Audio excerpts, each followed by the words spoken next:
what I'm planning to do today, in 40 minutes, to give you an overview of the memory of the Holocaust in Poland after 1945. And I divided my talk into 3 sections.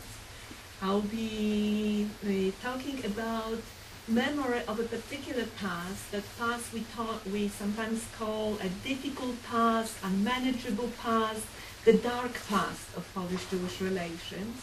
So I will discuss what is the terrain, what is the content of this difficult past. Then I will give you an overview of the memory of this difficult past between 1945 and 1990, so that period when Poland was a communist country. And then I will talk about the changes in memory of the Holocaust after 1990s, and will comment on the most recent developments after the debate about Jedwabne. In some sense, I see the debates about Jedwabne as a crucial time for the memory of the Holocaust. Now, what are the debates about Jedwabne? I'm sure most of you know the book by Jan Thomas Gross, Neighbors, the destruction of the Jewish community in Jedwabne. This book was published first in English in May 2000 and was published in Polish. And in the year 2001 it was published in English. And this book triggered the biggest, the most intense debate about any subjects in post-1945 Poland. And what Jan Gross did in this book, he described an event which in Polish history, Polish historiography, as well as in East European Jewish history and also in the history of the Holocaust, did not exist, was under the surface. No one talked about that.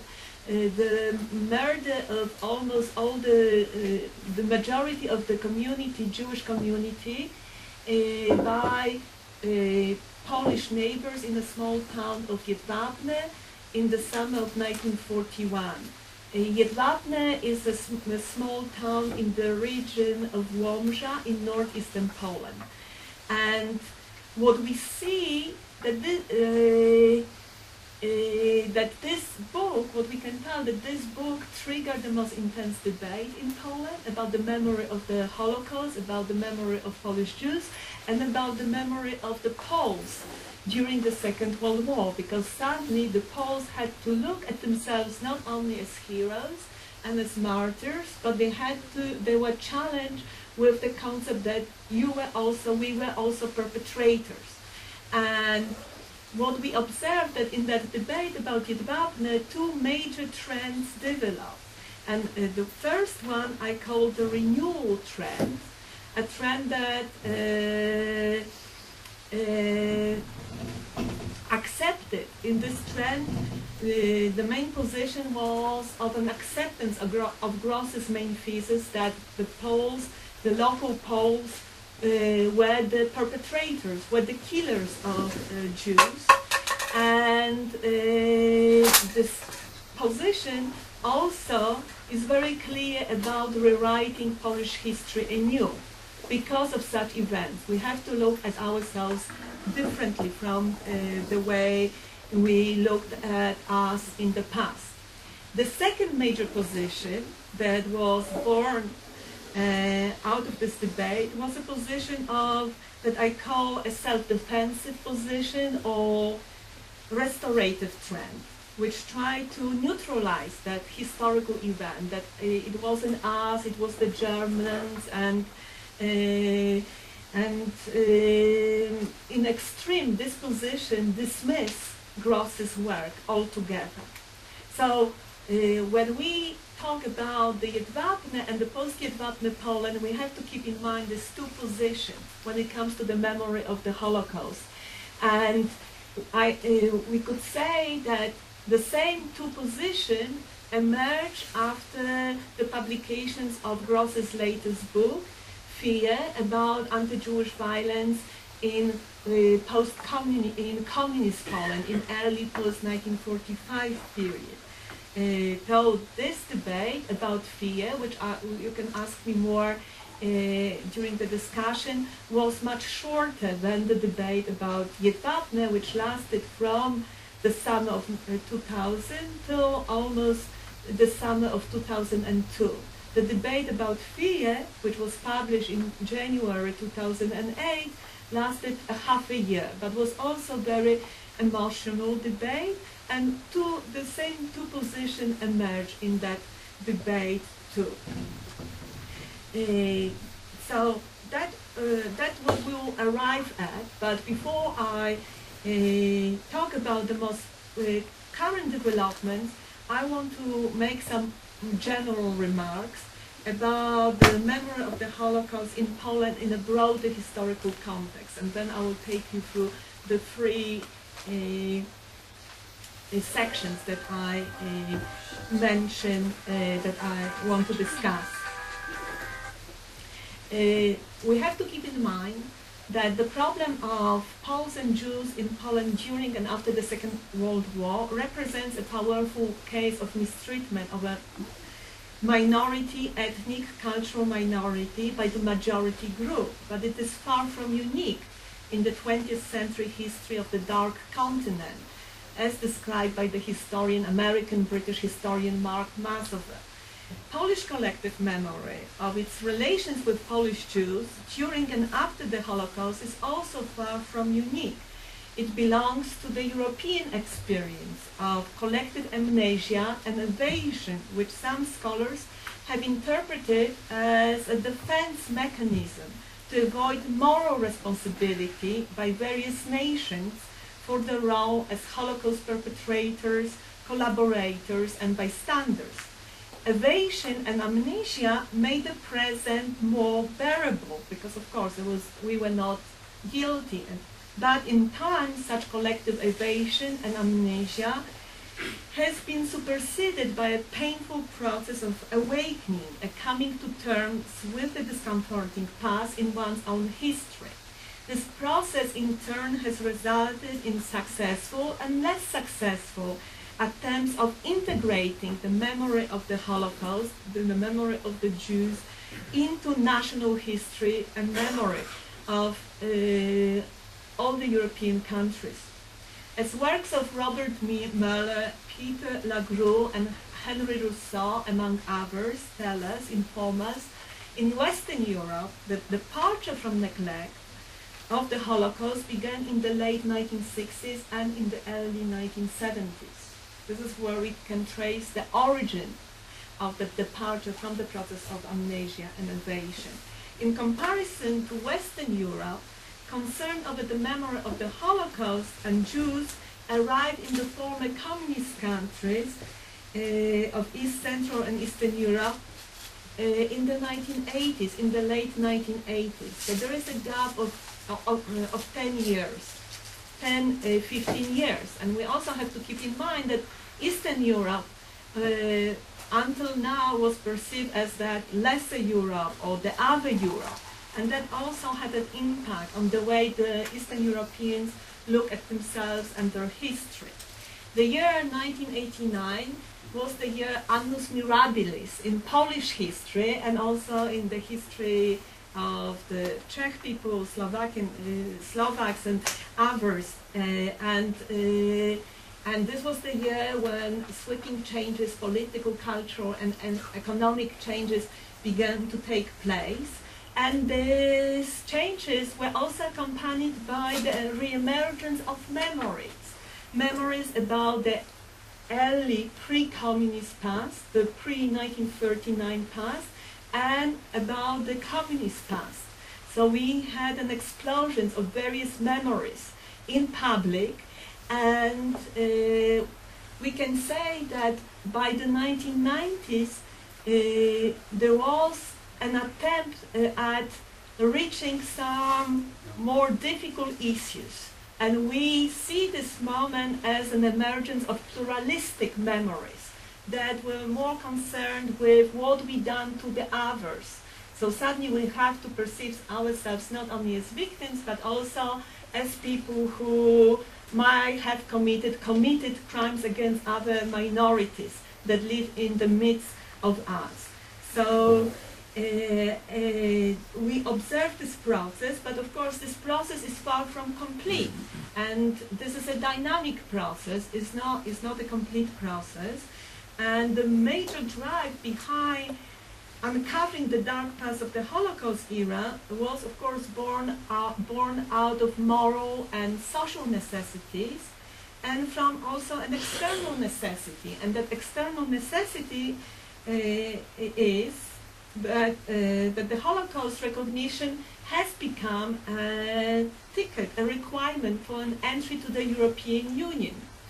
And we have to keep that in mind when we look at specific debates in public and specific approaches of politicians, not only in Poland, but also in other countries of East Central Europe, to the Holocaust.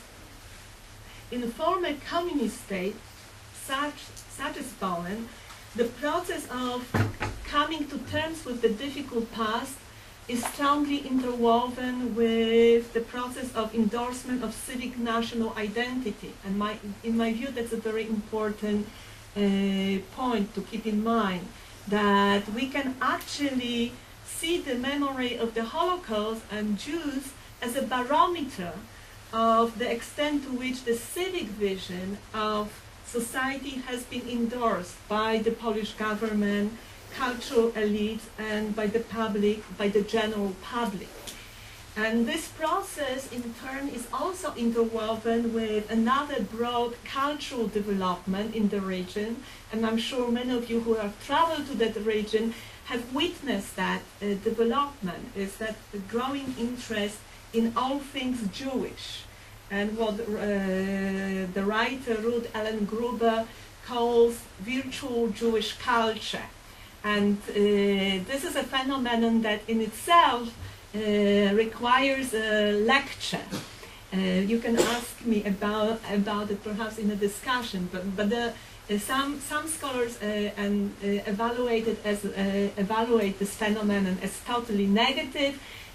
Some other scholars evaluate this phenomenon as positive, as also an important part of building the civic culture of the regions. But of course, this is a very complex issue. When we look at Poland today, we can definitely say that genuine and serious engagement with the repressed and forgotten Jewish past and with the difficult past in Polish Jewish history has taken place. And we can see that in the statement of politicians, in the new boom in Holocaust commemorations, a proliferations of monuments and new museums, in the new boom of academic centers that are working on these challenging issues. And this boom is a similar boom to that we observed in Germany in the 1980s and 1990s. So there are similar processes taking place in terms of commemoration. And if we look at Poland vis-à-vis all the other East European countries, we can definitely say that the debate about the difficult past in Poland with regards to the Jewish community is much more advanced than the debates in Slovakia, Ukraine. Ukraine perhaps is one of the most extreme cases, Lithuania and Romania, and that all these countries, such as Romania, Ukraine, Slovakia, they still need their own debates about Jedwabne. So that's the general picture I want you to keep in mind. Now, when we talk about the terrain of the dark past in Polish Jewish history, what we are talking here about. So I will briefly discuss now the content about the difficult past in Polish Jewish relations. And to do that, in order to do that, I have to go back to the pre-1939 period, because this difficult past did not begin during the Second World War, but was already there during the interwar period and even earlier. but the interwar period is very important to understand what happened during the Second World War and the memory of that past. So as we all know, on the eve of the Second World War, Poland was multi-ethnic and multicultural state. Polish Jews constituted 10% of the entire society. But this Poland, this multi-ethnic Poland, was driven by what the American sociologist Roger Brubaker calls the project of ethno-nationalization of the nation state.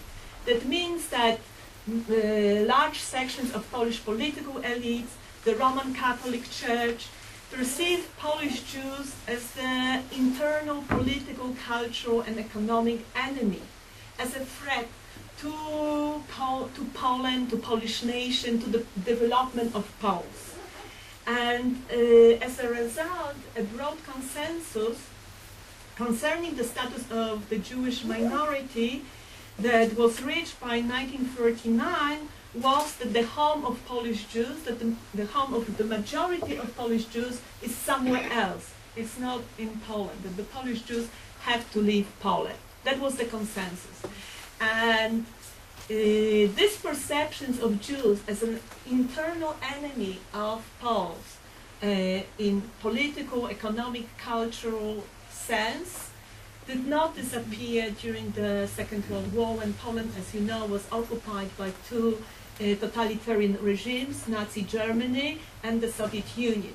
This perception continued to be an important perceptions among the political elites and also cultural elites, sections of cultural elites, and also general public, and impacted on Polish-Jewish relations during the Second World War. How? We know for sure that when it comes to the vision of post-war Poland, most of the political elites in the non-communist camp of the underground Polish state envisioned the Polish state as this post-war state, as a state without Jews, And this in turn led to the process of not including Polish Jews within the fabric of the underground Polish institutions that were on the territory occupied by Nazi Germany. So the Jewish minority, and we have many accounts, they felt excluded from what we can call the universe of national obligations.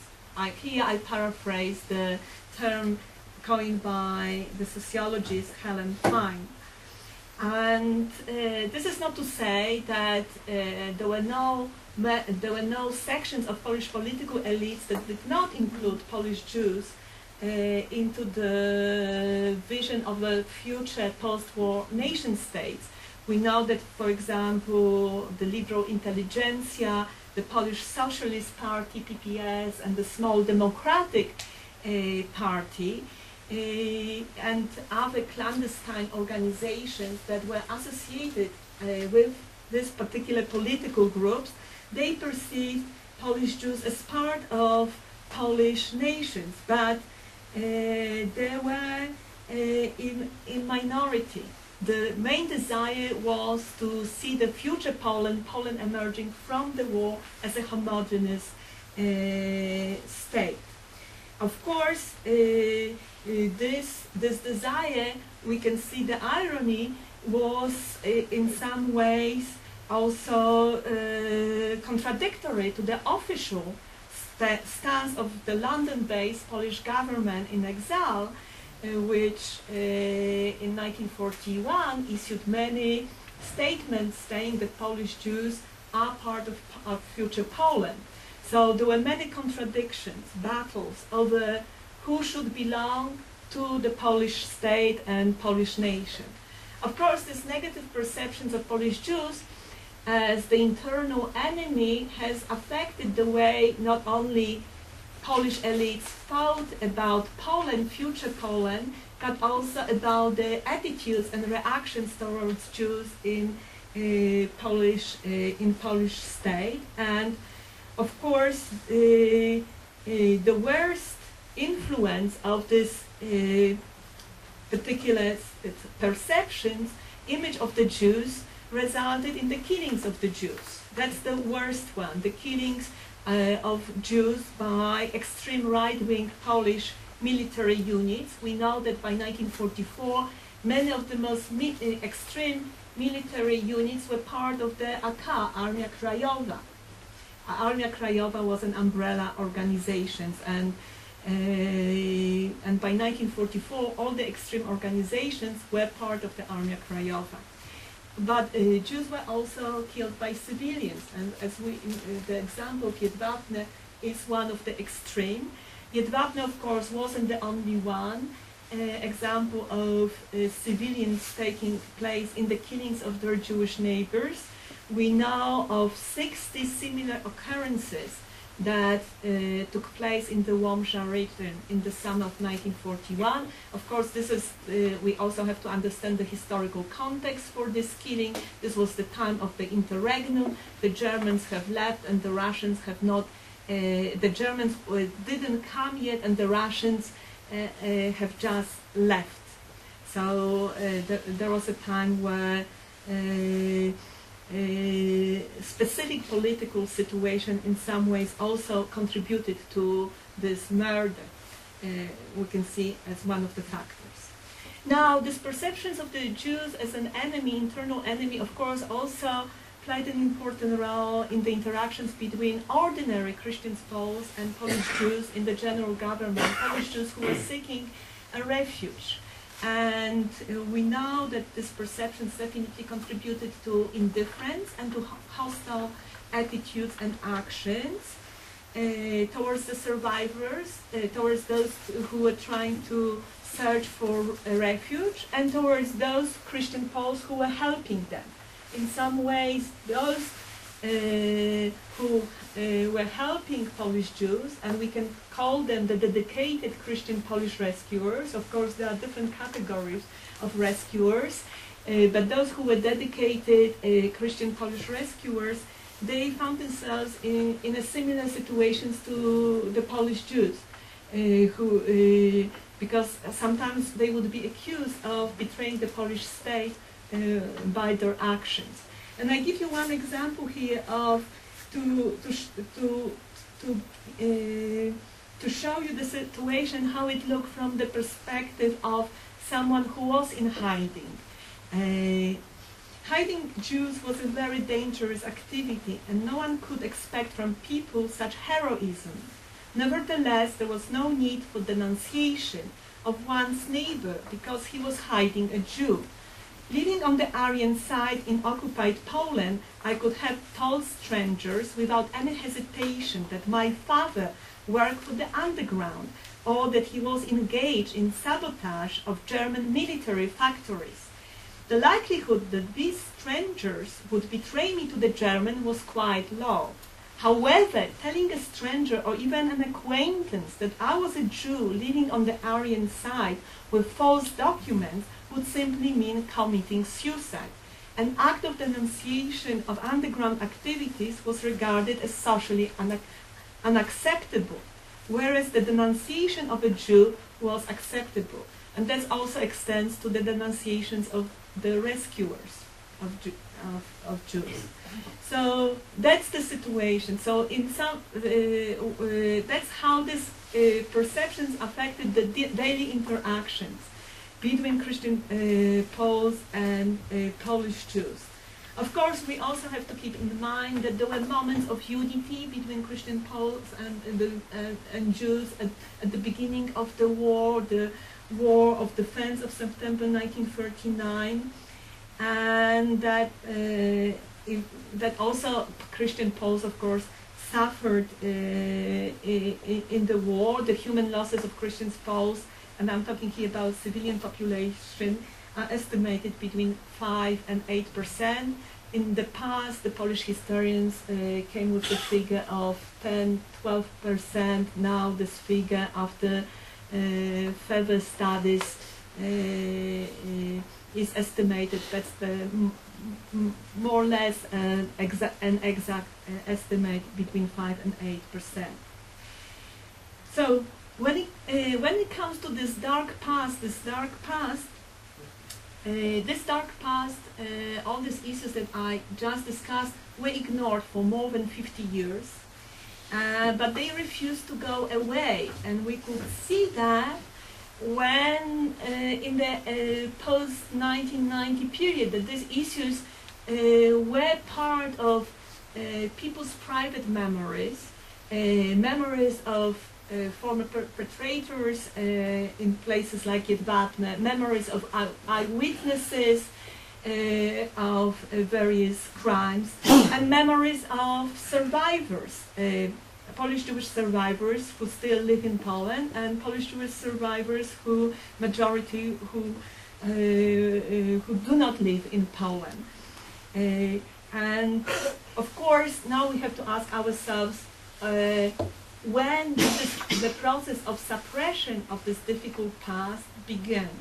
And in some ways, this process of suppression of this difficult past began already towards the end of the Second World War. And we can see that in the reactions of the politicians of the Polish government in exile in London. After all, they were receiving information from Poland, so they knew very well about the reactions of the local populations. They were getting news about precise news, what was happening, what was the mood of Polish society, what was the mood of different political factions. And in spite of that, they decided to suppress the difficult past in relation to Polish Jews, and we can see that there were multiple reasons for that. First of all, one of the reasons was saving national honor and pride, because we Poles, after all, we are the victims. We were the first victims of the Nazis, and we were fighting this war. So there is no place for that difficult past.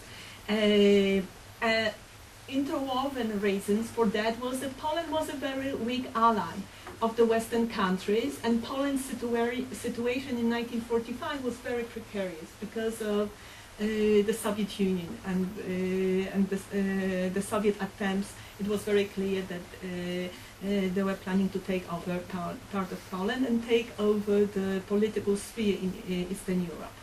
Another reasons for the suppressions of that difficult past among the elites in political elites of that time was personal tolerance also, or acceptance of anti-Semitic stances. To them that was something natural. They didn't perceive these perceptions of the Jew as an enemy, as something wrong, but as a part of the Polish present time.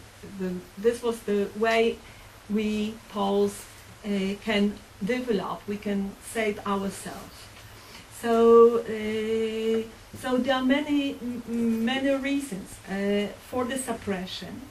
There was in early post-war Poland, before Poland has become a Stalinist state in 1949, between 1945 and 1949, there was a moment in which Polish intellectuals, especially of the liberal leaning, also some Catholic intellectuals, but most of them were of the liberal leaning, wanted to talk about the difficult past in Polish-Jewish relations, what happened to the Jews, how we behaved towards the Jews during the Second World War, and also how we are behaving towards the Jews now in early post-war Poland, because as you know, violence, anti-Jewish violence, was an important element of Polish-Jewich realities in that time. And among such intellectuals, there were also people who were of Jewish origins, such as the poet Mieczysław Jastrun, or some individuals who were married to Jews at the time, the Professor Witold Kula. So they were very sensitive towards those issues. And majority of the individuals who took part in that first public debate, that we have to come to terms with our difficult past, that there is something wrong with our attitudes and our behavior, and we have to talk about it. Most of them were non-historically trained intellectuals, lawyers, sociologists, and literary critics. And I will give you an example of how they thought about the problem. One example, of course, I can give you. It is a statement perhaps from the most important article written at the time by a writer, Jerzy Andrzejewski, who later became a very important figure in the Polish Solidarity movement. So he published that article in the summer of 1946, already after the Kielce pogrom, in the weekly Odrodzenie, which was a liberal journal. And this is what he stated at the time.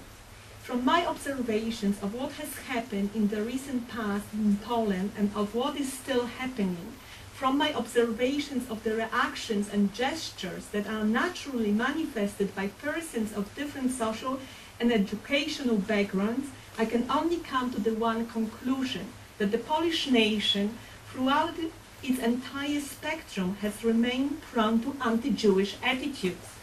The most common anti-Jewish attitudes manifest themselves in different forms, from innocent jokes, through allegedly factual critiques of Jews by those who claim they are not anti-Semites, to brutal forms of hostility. This article, by the way, was just republished in Poland in the year 2007, and some of the members of the new debate about Jedwabne, they are quoting, referring to that article, was the reworking of it according to the communist ideology, to the communist needs, political, ideological, and social needs. And the most crucial reworking of this memory took place during the 1950s, during the Gomulka regime. And throughout this time, of course, we can see the slow, gradual ethno-nationalization of the Communist Party. The Communist Party in Poland has become more nationalistic than communist. When we look at some of the members of this Communist Party who became leaders in the 1960s. Now, when it comes to the major narratives, as we encountered in books, in films, in political statements in the 1950s, what Poles learned about the Holocaust at the time was that we Poles suffered as much as Jews, and we Poles, majority of us, were in a solidarity with Polish Jews, and majority of us helped Jews. This was the core of that teaching in the 1950s, and also another narrative that accompanied that narrative was that only the degenerate section of our society, which in fact is not part of our society, committed any crimes against Jews. So they were not part of our society. In the 1960s, towards the late 1960s, when the most ethno-nationalistic groups within the Communist Party took over, this narrative slightly changed. So the major change, and this is a very important change, was that the ethno-nationalists began to see the Holocaust as something, the memory of the Holocaust as something that interferes with the memory of the suffering of Poles, of Christian Poles. So this narrative of equal martyrdom changed into a narrative that we Poles suffer more than Jews. So this was the major change, and at the time this narrative was also received negatively by some intellectuals who could not speak about it. And Witold Kula in 1970, the same Witold Kula who took part in the debate in the in the late 1940s, whose wife was Jewish, noted in his memoirs that was only published in the year 2006. He wrote this in 1970, and I want you to give you a citation. In the past, the Jews were envied for their money, qualifications, positions, and international contacts. Today, they are envied for the very crematoria in which they incinerated. In some ways, this is the core what happened in the memory of the Holocaust in the late 1960s.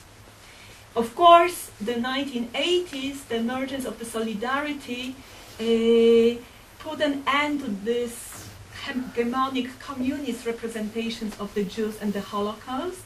And in the 1980s, a small group from the left-wing solidarity circles began to question the Polish past in relation to Polish Jews and also to other minorities. And as I said before, voices such as Jan Błoński began to try to state to the Poles that out of moral and social necessities, we have to look at our past differently. We have to look at our past critically. We have to begin reckoning with the dark past. This group, of course, this group of voices at first was a small group and wasn't noticed, or if it was noticed, of course, the article by Jan Błoński, the Paul looks at the ghetto, which is a paraphrase of Czesław Miłosz poem titled The Poor Christian Looks at the Ghetto that he wrote in 1943. That article that was published in 1987 caused a major debate in Poland. But the majority of reactions were that Błoński was wrong, that somehow Błoński does not understand the Poles because, in fact, his mother was French, so how he could understand the Poles, and that in fact some voices also accuse him of committing treason. But yet his article we can see as very important in terms of further debates, and anybody who took part in the further debates somehow referred to that article, and that article was also recently republished in one of the journals. So Błoński was an inspiration to many individuals, members of cultural elites, who felt like him, but at the time were not ready to speak, or they were very aware that they were in minorities. What we see in the 1990s, that this minority has been growing, and there were small debates. There was one debate in the 1994 about Armia Krajowa and the attitudes of the Armia Krajowa towards the Jews during the Warsaw Uprising of August 1944. We can see that similar reactions to that, to the reactions to Błoński, it took place at the time. There were some voices that stated we have to look at our past. Yes, we committed crimes towards the Jews, we are responsible, but others stated Armia Krajowa is a holy symbol of Poland and cannot be touched. So that was the situation in the 1990s. Now, with the debate of about Jedwabne, that began in the summer of 2000, we can see like the major battle over the memory of the Holocaust. Sadly, all these previous issues have become public. They have become public, and with the debate about Jedwabne, this trend of renewal, that trend that we Poles have to re-examine our history, we have to investigate our history and became important, and it definitely bore fruits in historical studies by young Polish scholars who are not Jewish. and also in cultural events and in the debate, in public debates. We also observe similar process when it comes to the debate about fear, the latest book by Jan Gross. The trend of renewal, that we have to re-examine our history, this is important, is there. But of course the other position that says, no, if we look back at us critically, when part of Poland will be gone, we will lose our face. Is still there, and I will give you in a moment some of the examples of that other critical, the defensive position. Now, when it comes to all these debates about the dark past and the protagonists, the main protagonists, throughout the 1990s and up to now, we can see that many members of cultural elites who are non-historically trained play the most important role.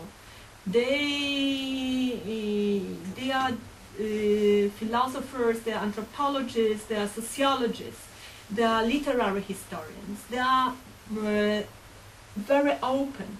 They are very open to the changes of the image of Poland and to any discourse about Jews. They perceived Polish Jews today and in the past as members of Polish community, of Polish society, and as a minority that wrongs have been done, and too. With historians, we also see similar developments. There is a new school in history writing, which we can call a critical history writing, which specializes in investigating the history, particular aspects of Polish-Jewish relations, and writing about anti-Semitism in bold, open fashion, condemning it and describing the most difficult events that in the past did not exist in historical writings. So this trend definitely is in Poland in all spheres. Now, when it comes to the self-defensive trend, there are also many historians who are part of that self-defensive trend, and perhaps the most difficult problem for Poland today is what to do with the Institute of National Memory. I'm sure some of you know that this Institute of National Memory, which actually played a very important, crucial role in the debate about Jedwabne. The then chairman of that institute, Professor Kieres, was very open towards these problems, and he was in charge of conducting the forensic investigation to the Jedwabne massacre, and he was in charge of the historical research. Now, with the political changes in Poland in the year 2004, sadly things happened with this institute that turned this institute into a group of scholars who believe in ethno-nationalistic history only, Poland for Poles. They took over that institute with the political changes, with the rise of Kaczynski's brothers, and the situation continues until now. And I know, talking to many colleagues in Poland, that there are now many attempts of changing that situation. But within this institute, which plays, of course, an important role, we see very controversial attempts at trying to silence, neutralize all the historical attempts at coming to terms with the difficult past. This institute supports openly works by Jan Marek Chodakiewicz, who is perhaps the key figure in the ethno-nationalistic history school today in Poland. He is a Polish American. He did his PhD at Columbia University. That gives him some respect in many circles. And of course, he's an anti-Semite, and he perceives the history of Polish-Jewish relations as a zero-sum game. We cannot allow any topics related to the difficult past to show that we did any wrongs to the Jews to be part of our history. We have to write. This doesn't mean that he doesn't write about these events. In fact, all his writings, if you look at his books, are about such events, but he perceives them very differently. It was the war between the Jews and the Poles. This was the zero-sum game too, and the Poles had to defend themselves against the Jews. So here, the way of writing history, the approaches, the assumptions are very important. So we have that situation. Luckily, we also have historians who, groups of historians who take a very active position against this ethno-nationalistic group. And I would say that the two-volume Post-Jedwabnego that was published in Poland in 2002, which contains the documents pertaining to the massacres of Jedwabne and historians' articles about this debate, a serious scholarly research, is a remarkable achievement in Polish historiography today. There is also a new journal called Zagłada. The chief editor of this journal is Dariusz Libionka. This journal is totally devoted to the study of the Holocaust, and in this journal from time to time we also come across articles about the memory of the Holocaust in today's Poland, and perhaps one of the most important articles was published in the first volume that appeared in the year 2005. A young Polish scholar, Robert Kuwałek, wrote an article about the ways local population near Majdanek is evaluating the changes within Majdanek. Now, I have to say a few words about the Majdanek death camp. That camp was the most neglected site of Jewish memory in Poland until the early 2003 and 4. And it became a state museum in the year 2004. And of course, that means that the local population sadly face more tourists in the vicinity, and they also face more articles in the local newspapers and TV programs. And what we can see that the generations, the older generations of the local population feels very uncomfortable with that development, and Kuwałek attributes that to the fact that many members of that older generations, people in their 70s and 80s, most likely were, if not collaborating, they fully were aware of what was happening in the Majdanek, and they were on good terms with the local Germans who were stationed there. So this is that uncomfortable past to them. It tells them also something about them that they would rather not to know, suppress. So this is how that suppression of that difficult past happens. And with the older generation, we observe that kind of reactions more than in the younger generations of Poles, who are much more open to the difficult past. This is not to say that, for example, Christian Poles who were children during the Second World War do not talk about the events that they witness in a bold way. And in some ways, for me, the most important event that emerged during the debate about fear was an account written by a man who was a child, Christian Pole, during the Second World War, not in the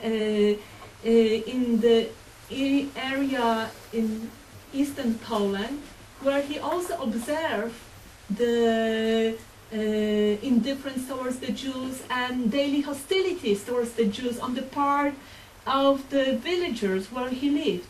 And he writes about this in a very uncompromising way. We did this and that, and I, as a child, observed that, and that stayed with me in my memory, and that bothered me. And now I'm for the first time free to give an account of that, and that's very important to me. So we also see that this process does not take place only on a collective level when we look at the institutions, the political elites, but it takes place also on individual level, and the same takes place among Polish Jews who live in Poland today, especially the Holocaust survivors.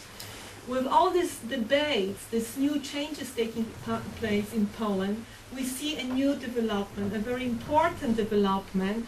For the first time, the Holocaust survivors feel that they are also part of the community, the Jewish community, that they can actually exist as Jews.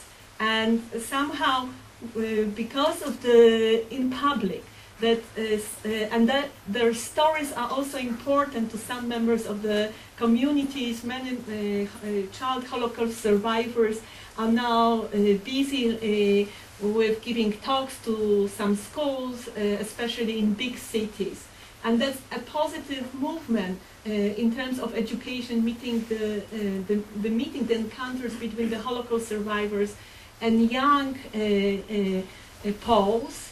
But this is also an important process for the survivors themselves when it comes to their own identity, because very often the survivors suppress their Jewish identity for a very long time, and only now with all these processes they can talk about their Jewishness and also about what happened to them during the Second World War. Now, Manfred, I could go on like that, but I know that it's, do I have 5 minutes to finish? And then, yes? Yeah.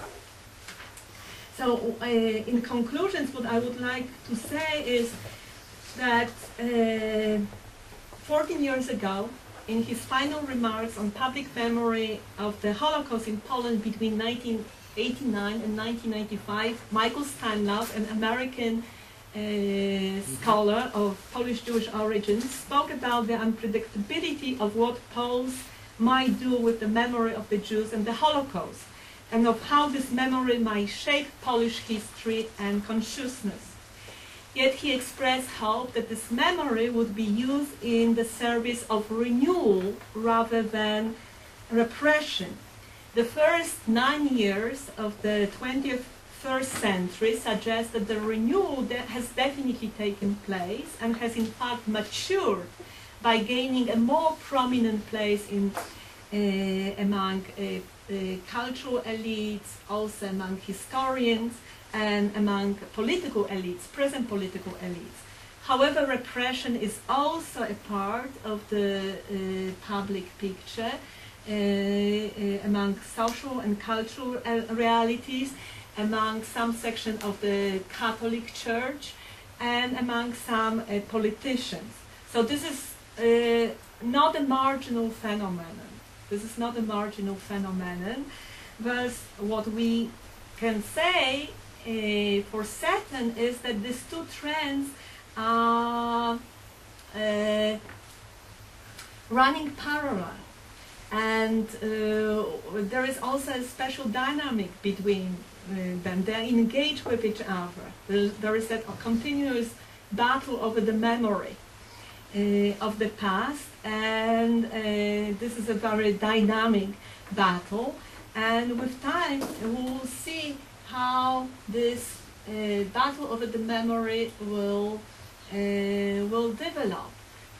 I'm certain that the renewal will continue, but it is a question what happens with the repression, with the self-defensive positions, and what place will they be allocated in terms of education of young generations of Poles, what impact they would have in terms of wishes, and this is another part of task of historians and sociologists, but